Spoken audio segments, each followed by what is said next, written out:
नमस्कार मित्रांनो, साधी माणसं या मालिकेच्या आजच्या धमाकेदार भागामध्ये आपल्याला खूपच मोठा ट्विस्ट बघायला मिळणार आहे. कारण बाभूळपाड्यातील आता राजवीरच्या घरी सत्या मीरा पोचताच देविकाला मात्र मोठा धक्का बसलेला असतो. तर इकडे पंकज मात्र आता गाडीत बसलेला असतो. तो खूपच विचारात गोंधळून गेलेलो असतो. देविकाने का मला फसवलं असेल? देविका अशी कशी वागली माझ्याशी? माझी एवढी फसवणूक? नाही नाही नाही, पण मी काय करू आता? मला देविकाची आठवण येते. मला आता तिची सवय झाली होती. कुठे असेल ती? कशी असेल? ती बरी तर असेल ना? असे असंख्य विचार आता पंकजच्या मनात चालू असतात. तेवढ्यात सत्य येतो. काय रे बबड्या? अरे बायकोचा विचार करतोय का? अरे 2 दिवस झाले बायको सोडून गेली, तेच तुला एवढं करमत नाहीये? अरे बोल ना, बायकोचाच विचार करायला आहे ना? पण गाडी कुठे? त्यावर लगेच पंकज लागतो, हाय तिकडं, मला बसू दे ना जरा वेळ. तेव्हा सत्य मला लागतोय, गाडी तिकडे तू इकडे काय करतोय? त्याच वेळेस पंकज मला लागतो, जाणारच आहे मी. तेवढ्यात आता सत्याला फोन येतो. सत्या पटकन आपल्या खिशातनं मोबाईल काढतो. आता मात्र निरूपाचा फोन असतो. तेव्हा सत्य मला लागतोय, बबड्या, निरूपाने कशाला फोन केला असेल रे मला? त्यावर पंकज लागतो, कोणी मामाने? मामाने तुला फोन केलाय? नाही नाही. तेव्हा सत्य मला लागते, अरे बघ की निरूपाचाच फोन आहे. त्यावर पंकज लागतो, मामाने कशाला फोन केला असेल? तेव्हा सत्य मला लागते, बबड्या, आता मला काही स्वप्न पडलंय का? आता फोन उचलू दे. थांब, मी स्पीकरवरती ठेवतो. तुलाही कळेल आणि मलाही कळेल. असे म्हणत सत्या फोन उचलतो आणि स्पीकरवरती ठेवतो. तेव्हा निरूपा मला लागते, सत्या, अरे सत्या, तू जेवायला येणार आहेस की नाही दुपारी? तेव्हा सत्या मला लागतो, हो हो आई, मी येणार आहे की जेवायला. त्याच वेळेस निरूपा मला लागते, बरं बरं, मी तुझी वाट बघते. मी तुझ्या आवडीचं समद काही बनवून ठेवले बरं का. त्यावर सत्या मला लागतो, निरूपा, अगं मी येणार आहे, पण अजून मला ना जरा काम आहे, मी नंतर येईल थोड्या वेळाने. त्यावर निरूपा मला लागते, चालेल, तुला वेळ भेटला की लगेच जेवायला ये, मी तुझी वाट बघते. मी थांबेल जेवणासाठी. त्यावर लगेच आता सत्या मला लागतो, आणि निरूपा, बबड्या पण आहे माझ्यासोबत, मी त्याला बी घेऊन येतो माझ्याबरोबर. तेव्हा निरूपा मला लागते, सत्या, मी तुझ्या आवडीचा स्वयंपाक केलाय, तुझ्यासाठी केलाय, आणि जेवणालाही मी फक्त तुझ्यासाठी थांबणार आहे, दुसऱ्या कोणाला आणायची गरज नाही.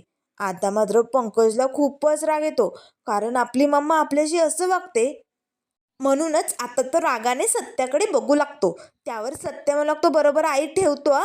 आता फोन बंद होताच सत्य म्हणू लागते, बबड्या, चल की, निरूपाने मस्त बेत केलाय, चल मस्त गरमागरम जेवण करून येऊया, चल पटकन. त्यावर पंकज लागतो, नाही नको, मला नाही यायचं, तुला बोलावलंय ना, तू जा. त्यावर सत्य म्हणू लागतो, बबड्या, अरे तुला जरी बोलावलं नसलं तरी मी नेतो की माझ्याबरोबर, अरे चल की 4 घास खाऊन घे. त्यावर पंकज लागतो, नाही सांगितलेलं कळतंय ना, मला कस्टमर आहे, तसं पण मला भाडं घेऊन जायचंय. त्यावर सत्य मला लागतो, हो ना, मग गाडीत जाऊन बस, तिकडे कस्टमर येऊन वाट बघून निघून जाईल, तू इकडे बसला विचार करीत, चल निघ. आता पंकज लगेच दुसऱ्या गाडीतनं उतरतो आणि तिकडे निघालेला असतो. त्याच वेळेस आता सत्या मात्र घरी निघालेला असतो. कारण त्याच्या आईने त्याच्यासाठी मस्त असा बेत केलेला असतो ना. तर इकडे त्यानंतर गावाकडे आता देविकाने जे काही झालेलं असतं ते सगळं आपल्या आईला सविस्तरपणे सांगितलेलं असतं. मी सगळ्यांशी खोटं बोलले होते. माझा खूप श्रीमंत बाप आहे. आता हे सगळं सत्य उघड झालंय. मला कोणीच नाहीये, मी अनाथ आहे, असं सांगून आई मी इकडे निघून आले ग. अजून मी त्या लोकांना राजवीरबद्दल काहीच सांगितलं नाहीये. हे सत्य जर त्यांना कळालं तर खूप अवघड होऊन जाईल. पंकज काय विचार करेल? नाही नाही नाही, म्हणूनच मी राजवीरचं सत्य अजूनही कुणाला कळू दिलं नाही. त्यावर लगेच आता तिची आई म्हणू लागते, देविका, अगं हीच संधी आहे तुला. सगळेजण तुझ्यावरती रागवलेत, चिडलेत, तर या संधीचा फायदा घे की तू. अगं राजवीर बरोबर तुझं काय नातं आहे? तुझ्या आयुष्यात तुला एक मुलगा आहे हे सगळं सत्य सांगून टाक. अगं तुझ्या घरची माणसं खूप चांगली ग, ते राजवीरचा स्वीकार नक्कीच करतील, आणि राजवीरलाही एक चांगलं कुटुंब मिळेल. आणि तुझ्या घरातील सत्या मीरा तर, अगं ते तर खूपच भारी, त्यांना राजवीर खूप आवडतो, ते नक्कीच राजवीरचा स्वीकार करतील. सांगशील ना ग? सांगून टाक सगळं आणि मोकळी हो. त्यावर देविका मला लागते, आई, अगं काय बोलतेस तू? हे सत्य सांगून मला माझ्याच पायावरती धोंडा पाडून घ्यायचा नाहीये. त्यामुळे मी हे सत्य कधीच त्यांना कळू देणार नाहीये. हे बघ आई, मला माझ्या आयुष्यात माझं सुख पाहायचंय, मला सुखी राहायचंय आई. आणि जर मला सुखी राहायचं असेल तर ना मला राजवीरचं सत्य सांगायचंय ना या घराचं सत्य सांगायचंय? कारण माझं सुख राजवीर आणि या घरात कधीच येऊ शकत नाहीये. त्यामुळे आई, तू आता काही बोलू नको, असे म्हणत देविका लगेच रागातच तणफण करत तिकडनं निघून जाते. तिच्या आईला मात्र जरा टेन्शन आलेलं असतं. तर त्यानंतर इथे आता दुपारची वेळ झालेली असते. सत्या आणि पंकज दोघेही आता कामावरनं घरी आलेले असतात. आता सत्याला घरात येताना बघताच लगेच निरुपा म्हणू लागते, अरे आला सत्या बाळा तू, अरे बैस बैस पटकन, अगं मीरा पटकन फॅन फुल कर. आता निरुपा आपल्या पदराने सत्याला अशी हवा मारू लागते. अगं मीरा पटकन फॅन फुल कर, अगं सत्याला खूप घाम आला असेल, तो दमला असेल. आता सत्या मात्र खूपच खुश होतो, कारण आपली आई आपली एवढी काळजी घेते. त्याच वेळेस निरुपा पटकन जाते आणि थंडगार पाणी सत्यासाठी ग्लासभर घेऊन येते आणि म्हणू लागते, सत्या धर पटकन, खूप ऊन वाढले ना आता, पाणी पिऊन घे बरं चल. त्याच वेळेस आता पंकज मात्र आपल्या मम्माकडे बघू लागतो. मम्मा सगळं काही सत्यासाठीच करते, माझ्यासाठी काहीच करत नाही. त्याच वेळेस आता पंकज म्हणू लागतो, मम्मा अगं मी पण थकून आलोय, मलाही पाणी प्यायचंय. त्यावर लगेच निरुपा रागातच म्हणू लागते, प्यायचंय ना, मग 2 हात आहेत ना तुला, देवाने 2 हात दिलेत ना, उठायचं जायचं आणि पाणी हाताने घ्यायचं. आता मात्र पंकजला धक्का बसतो. त्याच वेळेस निरुपा म्हणू लागते, हे बघ सत्या, तू खूप थकला असशील ना रे, आता एकतर ऊन वाढलंय, घाम येत असेल ना, हो की नाही? त्यावर सत्य मला लागतो, नाही निरुपा, अगं मला सवय आहे कष्ट करण्याची, मला काय बी होत नाही. पण ज्या लोकांना सवय नसते ना, त्यांचे मात्र वांदे होतात, असे म्हणत सत्या मात्र या फुसक्या पंकजकडे बघू लागतो. त्याच वेळेस आता निरुपा ही रागानेच पंकजकडे बघते. तेव्हा लगेच पंकज मनाशीच मला लागतो, चला आता यांचं खूपच प्रेम उती चाललंय, त्यामुळे आपलं इकडनं सटकायला हवं, असे म्हणत लगेच आता पंकज आपल्या रूमकडे निघालेले असताना सत्य मला लागतं, बबड्या अरे थांब की. आता बबड्या मात्र थबकतो. तेव्हा सत्या पटकन उठतं आणि बबड्याची कॉलर पकडतं. बबड्या अरे दे की, असे म्हणत सत्य हात समोर करतो. त्याच वेळेस पंकजही त्याच्या हातात हात देतो. तेव्हा लगेच आता सत्या मात्र त्याचा घट्ट हात पकडतो, सोडतच नाही. त्यावर लगेच पंकज लागतो, ए सोड की. तेव्हा सत्या लागतो, आधी तू सोड की. तेव्हा पंकज लागतो, काय मी काय सोडू? तेव्हा सत्य मला लागतो, आजची कमाई, चल पटकन सोड लवकर आजची कमाई. आता लगेच पंकज पटकन आपल्या खिशात हात घालतो, त्यातनं पॉकेट काढतो आणि आता त्यातनं पैसे काढलेले असतात. तेव्हा सत्या पटकन ते पैसे मोजू लागतो. तर आजही पंकजने पैसे लपवलेले असतात. तेव्हा पंकज मनाशीच म्हणू लागतो, ए सत्या, आज अशा ठिकाणी मी पैसे लपवलेत ना, ज्या ठिकाणी तू कधीच पोहोचू शकत नाही, आता तुला सापडणारच नाहीये, बरोबर ढापलेत मी, असे आता म्हणतच पंकज मनोमनी खुश झालेला असतो. त्याच वेळेस आता पंकज लगेच रूममध्ये निघालेले असताना सत्य पुन्हा त्याची कॉलर पकडतो. ए बबड्या अरे काढ की. तेव्हा लगेच पंकज लागतो, काय काय काढायचे, आता नाहीये पैसेत, आता एवढेच होते. त्यावर सत्य लागतो, हो मग चल सॉक्स काढ, तुझी काढ पटकन. आता मात्र पंकजला धक्का बसतो, मी सॉक्समध्ये पैसे लपवलेत, या सत्याला कसं कळलं? त्याच वेळेस आता सत्याला लागतो, बबड्या काढतोयस ना, पटकन सॉक्समध्ये लपवलेले पैसे काढ. आता लगेच पंकज 500च्या 2 नोटा काढतो आणि सत्याच्या हातात देतो.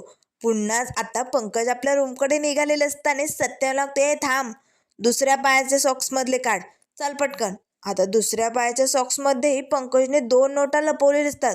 आता मात्र या पंकजचा निरुपा सगळ्यांना खूपच राग येतो, कारण भामटेपणा, चोरटेपणा, दुसऱ्यांना फसवणं याने काही अजून बंद केलेलं नसतं. त्यामुळे लगेच आता निरुपा समोर येते आणि लगेच सत्याला बाजूला करते, ए सत्या हो बाजूला.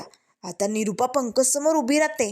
पंकज अरे एवढं सगळं होऊ नये, तू तुझा हा फालतूपणा बंद केला नाही, अरे तू इतरांना फसवणं कधी बंद करणार आहे, कधी या चोऱ्या माऱ्या बंद करणार आहे, सांग ना. त्यावर पंकज लागतो, मम्मा मी ते. त्याच वेळेस निरुपा आता जोरदार देशी पंकजच्या खडकने कानाखाली ओढते. पंकजला मात्र धक्काच बसतो. तेव्हा निरुपा लागते, अरे पंकज, अरे एवढ्या दिवसापासून इतरांना फसवण्याचं काम करतो, कधी सुधारणार आहे, बोल ना. तूही तसला आणि तुझी ती बायकोही तसली, चल निघ, तोंड काळं कर इकडनं, लगेच निघ, तुझी लायकी सुद्धा नाही आहे माझ्यासमोर उभी राहायची, निघ लवकर. तेव्हा पंकज लागतो, मम्मा अगं पण. त्याच वेळेस निरुपा ओरडतच लागते, निघ म्हटलं ना, निघायचं, चल निघ. तेव्हा सत्याला लागते, बाबड्या जात मध्ये. त्याच वेळेस आता निरुपा मात्र खूपच रागाने भडकून अशी लाल झालेली असते. तेव्हा सत्या लागतो, आई आई तू शांत हो बरं, चिडचिड करू नको, बैस बरं इथे. आता सत्या लगेच निरुपाला तिथे सोफ्यावरती बसवतो. तर इथे आता संध्याकाळची वेळ झालेली असते. तेव्हा लगेच आता आजी सुधाकर भाऊंकडे येते. सुधा, अरे काय झालं? आता मीराने ती संदूक पाहिली. ते सगळं काही आता सुधाकर भाऊंनी आजीला सांगितलेलं असतं. आजीलाही धक्काच बसतो. तेव्हा आजी म्हणू लागते, सुधा अरे तुला ना एक काम धड जमत नाही. अरे बरोबर मीराने फसवलंय तुला आणि त्या संदूकपर्यंत पोचली ती. ती मीरा कसली पोरगी तुला माहिती आहे ना. तुला जराही चालाकी बाळगता आली नाही का? त्यावर सुधाकर भाऊ लागतात, आहे अगं मीरा किती हुशार पोरगी तुला माहिती आहे ना. तिने बरोबर गंडवलं की ग मला, आणि मी त्या संदूकपर्यंत पोचलो. मला वाटलं संदूक त्या जागेवरती हाय की नाही बघावं. एकतर चावी सापडत नव्हती ना, म्हणून मी घाबरलो होतो. त्यावर आजी म्हणू लागते, सुधा आता जर त्या संदूकचं सत्य आपल्याला लपवायचं असेल ना, तर माझ्याकडे एक मार्ग आहे, तोच करावा लागेल. आता लगेच सुधाकर भाऊ लागतो, आहे म्हणजे काय करावं लागेल? आता लगेच आईने आपला जो काही प्लॅन असतो ना, तो सुधाकर भाऊंच्या कानात सांगितलेला असतो. तेव्हा सुधाकर भाऊ लागतो, आहे अगं पण यासाठी हे समज करायची काय गरज आहे? तेव्हा लगेच आजी म्हणू लागते, मीरा थांबणाऱ्यातली पोरगी नाहीये. आपल्याला जर संदूक लपवायची असेल तर मीरा आणि सत्याला इकडनं बाहेर पाठवावंच लागेल, असं आजीने ठरवलेलं असतं. तर आता संध्याकाळची वेळ म्हटल्यानंतर सगळेजण जेवणासाठी आलेले असतात. सगळेजण मस्त जेवण करत असतात. त्याच वेळेस आता लगेच सुधाकर भाऊ मुद्दामूनच सत्यजित समोर विषय काढतात. सत्यजित, अरे खूप दिवस झाले घरात हे समज जे काही चालू होतं ना, त्यामुळे ना आता खूपच ताणतणाव झाला होता ना. मीराही खूप थकली असेल, सतत सारखी कामं करत असते. त्यामुळे तू एक काम कर, अरे मीराला घेऊन कुठेतरी लांब फिरायला जा की, मस्त दोघेजण फिरून या. त्याच वेळेस आता लगेच आजी म्हणू लागते, अगदी बरोबर सुद्धा. अरे सत्या, तुमचं ते काही हनीमून वगैरे राहिलेलं आहे ना, ते म्हणतात ते, तिकडे जाऊन या की 2-4 दिवस. आता सत्या लाजू लागतो आणि धूमकेतूकडे बघतो. आता मात्र लगेच मीराही लाजत असते. त्याच वेळेस सत्या लागतो, आजे तुझं पण बी काहीतरी गब्बैस की. त्यावर लगेच आजी म्हणू लागते, गब्बैस म्हणजे जायलाच पाहिजे. अरे लग्न झाल्यानंतर कधी कुठे फिरायला सुद्धा गेला नाही तुम्ही. त्यावर निरुपा म्हणू लागते, हो सत्या, अगदी बरोबर बोलतायत सासूबाई. अरे जा की. अरे सतत सारखी काम करत असते ती मीरा. मस्त 4 दिवस जायचं, फिरून यायचं, एन्जॉय करायचं. त्याच वेळेस आता पंकज मात्र रागानेच आपल्या मम्माकडे बघतो आणि मनाशीच म्हणू लागतो, वाह यांची मस्त मजा चालू आहे. काय तर हनीमूनला जा. आता हे काय हनीमूनला जाण्याचे दिवस आहे का? काही काय बोलतायत? आणि इथे माझी बायको मला सोडून गेली, हे घर सोडून गेली, पण तिला शोधायचं कुणाला काही पडलेलंच नाहीये. शेट, असा पंकज आता मनाशीच विचार करत असतो. त्याच वेळेस रवी म्हणू लागतो, सत्यदादा यार तू खरंच मीरा वहिनीला घेऊन फिरायला जायला पाहिजे. जरा फिरलं म्हणजे तुम्हालाही बरं वाटेल. त्याच वेळेस आता निरुपा म्हणू लागते, हो सत्या, फिरायला जायलाच पाहिजे. अरे या वयात नाही गेलं ना, नंतर कधी जमत नाही. तुझ्या बाबांनी मला कधी नेलं सुद्धा नाही. तेव्हा लगेच आता सुधाकर भाऊ लागतात, निरुपा अगं काय बोलायलीस तू? म्हणजे मी कधीच तुला कुठे नेलं नाही? नाही कुठे नेलं नाही, सांग लवकर आता. तेव्हा निरुपा म्हणू लागते, हो गप्प बसा तुम्ही. तुम्ही कामाला होता, त्यामुळे तुमच्या वेळा अशा अवेळी होत्या. कधी रात्रीची ड्युटी, कधी दिवसाची ड्युटी. कधी कुठे जायला जमलं का? कधीच कुठे नेलं नाही. म्हणून म्हणायली मी सत्याला, सत्या तुझ्याकडे वेळ असेल तर जा, तुझ्या बायकोला मस्त 4 दिवस फिरून आण. नंतर काय बाबा, एकदा वय झालं की कोणी कुठे बी जात नाही, त्यापेक्षा मस्त फिरून या की. त्यावर लगेच आत्ता रिया मला लागते, अगदी सॉलिड आहे रे मीरा वहिनी आणि सत्यदादा. तुम्ही मस्त 4-5 दिवस एन्जॉय करा, मस्त हनीमूनला जा, मस्त मस्त ठिकाणी फिरून या आणि घरची चिंता अजिबात करू नका. मीरा वहिनी, तू किचनची काळजी अजिबात करू नको, कारण तू गेल्यानंतर 4 दिवस किचन मी सांभाळेन, सगळं काही मी बनवेन. त्यावर मात्र आता सगळ्यांना धक्का बसतो. रिया रिया किचन सांभाळणार? निरुपा तर डोक्याला हातच लावते. तेव्हा रवी लागतो, तू? त्याच वेळेस निरुपा म्हणू लागते, नको ग बाई, तू खायचं काम कर, जे काही बनवायचं असेल ना ते मी बनवेल. त्यावर रवी लागतो, हो आणि मी आईला मदत करेन, पण तू काही किचनमध्ये पाऊल ठेवू नको हा. आता सगळेजण मात्र रियाकडे बघून हसू लागतात. पंकजला मात्र खूपच राग येतो. त्याच वेळेस आत्ता रिया म्हणू लागते, बरं ठीक आहे, तुम्ही म्हणताय ना तर नाही हात लावणार, पण मीरा वहिनी मला असं वाटतंय तुम्ही ना मस्त असे लांबचे ठिकाण निवडायला पाहिजे, हो की नाही? त्यावर सत्य म्हणू लागतो, लांबचे नाही, एवढ्या लांबही नको रिया, जरा जवळ कुठेतरी. त्यावर रिया म्हणू लागते, मग रिझॉर्टवरती जाता एखाद्या? त्यावर लगेच सत्य म्हणू लागतो, नाही नको ग बाई, मागच्या वेळेस गेलो तेव्हा तिकडे त्या चेटकिनी मागे लागल्या होत्या, उगाच इकडे भूतं वगैरे मागे लागायचे, नको नको. त्यावर लगेच आता मग रिया म्हणू लागते, मग कुठे जाल तुम्ही? त्याच वेळेस सत्या मीरा म्हणू लागतात, गावाकडच्या घरी. आता मात्र लगेच आजी आणि सुधाकर भाऊ सत्या मीराकडे बघू लागतात. तेव्हा लगेच सत्या म्हणू लागतं, हो आम्ही गावाकडच्या घरी जातो, 4 दिवस तिकडे मस्त फिरतो आणि आम्हाला राजवीरलाही भेटायला जायचे ना, म्हणजे कसं राजवीरलाही भेटणं होईल. त्याच वेळेस आजी मनाशीच म्हणू लागते, चला 4 दिवस जर हे दोघे गावाकडे गेले तर ती संदूक आपण अगदी व्यवस्थित जागेवरती लपवू शकतो, असं आजी आणि सुधाकर भाऊंनी ठरवलेलं असतं. तर इकडे आता जेवण झाल्यानंतर बाहेर शतपावली करण्यासाठी पंकज आलेलो असतो. पण पंकजच्या मनात सारखा आपल्या बायकोचा विचार चालू असतो. देविका कुठे असेल? ती बरी तर असेल ना? जिथे कुठे गेली असेल तिथे सुखरूप असेल ना? मला तिला फोन करावासा वाटतोय. करू का मी फोन? काय करू? असा विचार करत असतानाच पंकजचा एक मित्र येतो. ए पंकज, काय झालंय? कसला विचार करतोय? सगळं काही ठीक आहे ना? तेव्हा पंकज लागतो, ऑफकोर्स सगळं काही ठीक आहे, पण प्लीज मला तुझा फोन देशील? मला ना एक फोन करायचा होता, माझ्या मोबाईलवरनं ट्राय केला पण लागत नाही, देशील का? आता लगेच तो मित्र पटकन आपला मोबाईल देतो. पंकज आता त्या मोबाईलवरनं देविकाला कॉल करतो. त्याच वेळेस आता इकडे गावात देविकाच्या घरी आता राजवीर मस्त हॉलमध्ये खेळत असतो. समोरच टेबलवरती देविकाचा मोबाईल असतो. आता पंकजने देविकाला फोन केलेला असतानाच मोबाईल वाजू लागतो. राजवीर पटकन खेळतानाच मोबाईल उचलतो आणि आता लगेच, हॅलो, कोण आहे? कोण बोलतोय? असे आता पंकजशी बोलू लागतो. लहान मुलांचा आवाज, देविकाच्या मोबाईलवरती लहान मुलगा कोण बोलत असेल, असे प्रश्न आता पंकज समोर उभे असतात. त्याच वेळेस पटकन धावतच आता देविका येते. अननोन नंबर, हा नवीनच नंबर आहे, हा कुणाचा असेल? आता मात्र देविका हॅलो काही न बोलता गप्प बसलेली असते. कारण जर पंकजने मला फोन केला असेल तर, आणि जर त्याने राजवीरचा आवाज ऐकला असेल तर, नाही नाही नाही, या भामट्या देविकाला अजूनही राजवीरचं सत्य लपवायचं असतं.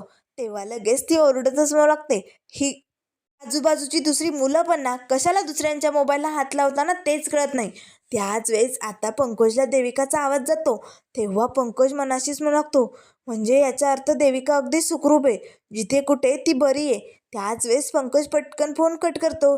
तेव्हा देविका म्हणू लागते, हॅलो पंकज, अरे का बोलत नाही आहे माझ्याशी? पंकज अरे बोल ना माझ्याशी, असे म्हणत आता देविकाही फोन बाजूला ठेवते. त्याच वेळेस आता पंकजचा मित्र म्हणू लागतो, झालं काम? लागला फोन? तेव्हा पंकज लागतो, नाही सेम प्रॉब्लेम, मी नंतर ट्राय करेन ना, असे म्हणत दोघेही तिकडनं आता चालण्यासाठी निघून जातात. तर इकडे आजी आता सुधाकर भाऊंच्या रूममध्ये येते. सुधा, बघू दे बरं मला संदूक, अगदी व्यवस्थित नीट कुठे ठेवली? त्यावर लगेच सुधाकर भाऊ पटकन कॉट उघडतात, त्यातनं ती पेटी काढतात. आता मात्र सुधाकर भाऊ आणि आजीला मोठा धक्काच असतो, कारण त्या पेटीतली संदूक तर मीराने पळवलेली असते. आता दोघांनाही खूप मोठा धक्का बसलेला असतो.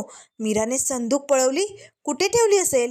तर इकडे मीरा मात्र संदूक घेऊन आपल्या दुकानात आलेली असते. आता पटकन मीरा ती चावी त्या संदूकला लावणार, तेवढ्यात सत्य येतो. धूमकेतू, अगं किती वेळ झाला, चल की पटकन, आपल्याला बॅगा भरायच्या आहे, आपल्याला निघायचं आहे ना, चल बरं आवरावरी करायची. त्यावर मीरा पटकन ती संदूक लपवते. अहो तुम्ही व्हा पुढे, मी दुकान इथे आवरावरी करून लगेच येते. त्यावर सत्य लागतो, नाही या धूमकेतू, तुला घेतल्याशिवाय मी आता इकडनं जाणार नाही, मी आवरावरी करू लागतो, चल पटकन. आता मीराला काय करावं काही सुचत नाही, कारण सत्या तिच्याशिवाय घरी जायला तयारच नसतो. तेव्हा मीरा म्हणू लागते, बरोबर ठीक आहे मी येते. तर इकडे आजी आणि सुधाकर भाऊंना खूपच टेन्शन आले असतं, कारण आता संदूक मीराने जर उघडली तर सत्याच्या जन्माचा मोठा भयानक भूतकाळ आता सगळ्यांसमोर येईल. त्यांना हे होऊ द्यायचं नसतं, त्यामुळे काही करून आपल्याला ती मीराकडनं संदूक मिळवावीच लागेल, असं आता दोघांनी ठरवलेलं असतं. तर इकडे आता सत्यजितच्या रूममध्ये सगळ्या बॅगा पॅकिंग करून झालेले असतात. त्याच वेळेस आता लगेच सुधाकर भाऊ आणि आजी सत्यजितच्या रूममध्ये येतात. सत्यजित आता बॅगची चेन लावणार, तेच लगेच आजी म्हणू लागते, सुधा अरे सत्याने बॅग भरली, कदाचित मीराने या कपड्यांखाली संदूक लपवलेली असेल. चल पटकन, हीच वेळ, यांना गावाकडे निघण्याआधी संदूक आपण काढून घेऊया. चल पटकन. दोघेही सत्यजित जवळ येतात. तेव्हा लगेच आता सुधाकर भाऊ लागतो, सत्यजित बघू दे बॅग कशी भरली. आता सुधाकर भाऊ बॅगमधले सगळे कपडे बाहेर काढू लागतात.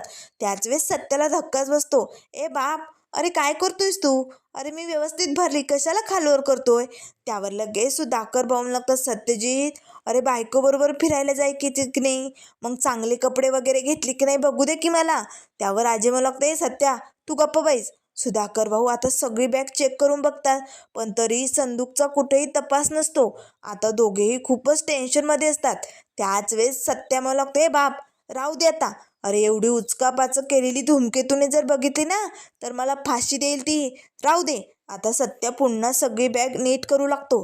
त्याच वेळेस आता आजी आणि सुधाकर भाऊ एकमेकांकडे बघू लागतात. संदूक इथे नाहीये तर कुठे असेल, असे प्रश्न दोघांनाही पडलेले असतात. तर इकडे आता निघण्याची वेळ झालेली असते. तर त्याच वेळेस मीरा पटकन आता आपल्या दुकानातनं संदूक बाहेर काढते आणि पदरात लपवतच आता तिने गाडीत बरोबर मागच्या शिटाखाली लपवलेली असते. कारण जेणेकरून ही संदूक मी गावाकडे घेऊन जाईल आणि यांच्या जन्माचं सत्य सगळ्यांसमोर आणणार, हे मीराने ठरवलेलं असतं. तर आता लगेच सत्या बॅग घेऊन येतो. तेव्हा निरूपा सत्याला सांगत असते, सत्या नीट जा, व्यवस्थित गाडी चालव, दगदग करू नको. तेव्हा सत्या मला लागतो, आई तू टेन्शन घेऊ नको, मी अगदी व्यवस्थित गाडी चालवेल, गावाकडे पोचल्यानंतर तुम्हाला कळवेल. त्याच वेळेस आता लगेच मीरा आजी आणि सुधाकर भाऊंकडे बघू लागते. त्याच वेळेस आता सत्या मला लागतो, पंकज आणि तू गाडी नीट व्यवस्थित चालव, गाडीला काय बी होता कामा नये. आणि एक गोष्ट लक्षात ठेव, जी काही कमाई होईल ती संध्याकाळी निरूपाच्या हातात दे जा, चालेल? तेव्हा पंकज लागतो, चालेल. त्याच वेळेस आता निरूपा लागते, सत्या काळजी करू नको, याच्याकडनं पैसे कसे काढून घ्यायचे ना हे मला चांगलंच माहिती. त्याच वेळेस सत्या म्हणू लागतो, निरूपा 100 रुपये त्याला देत जा खर्चा पाण्यासाठी. तेव्हा निरूपा म्हणू लागते, बरोबर ठीक आहे. तर इकडे पंकजच्या मनात लाडू फुटतो. सत्या मीरा निघाले, मम्माच्या हातात पगार द्यायचा आहे म्हटल्यानंतर मम्माला बरोबर गंडवता येईल आणि सगळे पैसे आपल्यालाच घेता येईल असे म्हणत तो खुश होतो. तर सत्या मीरा आता गावाकडे निघालेले असतात. तर त्यानंतर मित्रांनो पुढील भागामध्ये आपल्याला बघायला मिळेल, इथे आता आजी आणि सुधाकर धावतच सत्या मीराच्या रूममध्ये येतात. मीराने कपाटात कुठे संदूक लपवली, कॉट खाली, सगळीकडे आता सगळी खोली छान मारलेली असते, पण संदूक मात्र कुठेही सापडत नाही. याचा अर्थ मीरा संदूक घेऊन गावाकडे गेली. त्यामुळे आता मात्र मोठ्या सत्याचा कसा उलगडा होणार हे आपल्याला लवकरच कळेल. तर इकडे आता सत्या मीरा राजवीरच्या घरी पोचलेले असतात. आता गाडीचा आवाज येताच देविका पटकन दरवाजात येते. आता मात्र दरवाजात येताच देविकाला मोठा धक्का बसतो, कारण तिच्या घरी सत्या आणि मीराची एंट्री झालेली असते. सत्या मीरा आता या देविकाला इथे बघणार का? देविका मात्र तिचं सगळं सत्य आता कबूल करणार का? राजवीर हा तिचा मुलगा आहे हे सत्य कळताच मात्र काय धमाका होणार हे आपल्याला लवकरच कळेल. त्यामुळे मित्रांनो अशाच मालिकेंच्या अपडेट पाहण्यासाठी चॅनलला लाईक करा, सबस्क्राईब करा. व्हिडिओ पाहिल्याबद्दल धन्यवाद.